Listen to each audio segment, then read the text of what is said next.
Hey, so for this next episode, I'd like to go over really the topic of how to best use the sermon discussion guide. Okay, how do you use this to its maximum potential? This is a servant to you. This does not rule you. You do not have to ask every question on here. You do not have to use every part of it. This is basically a tool that if it's helpful for you to use, then I want you to use it.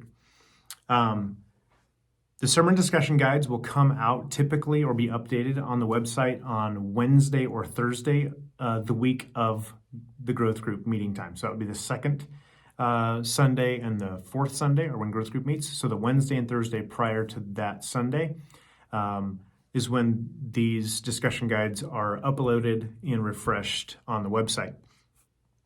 If you have any difficulty with accessing the website or getting the downloads, please just let me know. Now, the best way to use these, first of all, if you would look at them before Sunday, then that's helpful. Looking at them before Sunday will at least get you into the context of what is going on with the discussion guide. You can read through the text of scripture that will be taught through on Sunday, and that will help you kind of be able to get into the zone of what is going to be discussed. Now, as you read through the text, as you listen to the sermon, there may be other questions that come to your mind that are not on here that are really good for your group because you know your group. And so it could be that as you're listening to the message, you're like, oh man, this would be a great discussion point for our group because we struggle with this or we think about this. So again, don't view this as these are the only questions or these are the best questions or anything like that. These are just to help you. And if there are better questions, write your own. That's fine. There's no issue there. So as far as these guides go, there's usually a start the conversation type question. These are just made to get people talking. Okay, so for this week, have you ever scared somebody really good? Or have you ever been scared by somebody? So get people talking. Now, you're going to find some interesting stories of people being scared or scaring people. And within that, again, you're just getting people to know each other. You're building a relationship, okay? Then you can read the text if you'd like to. For this week, it's one particular verse. And then you can discuss the sermon or discuss the text.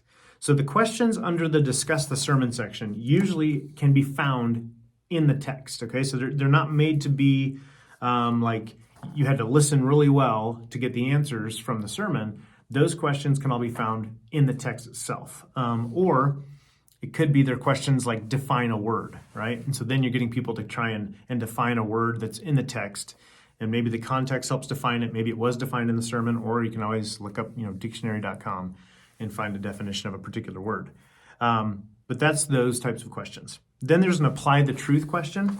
These questions, they try to take it from just finding the answer from the text to, okay, what does this look like in real life? Okay, so how the truths that we just looked at and discussed, what does that look like in real life for me? What does that look like in real life for our group?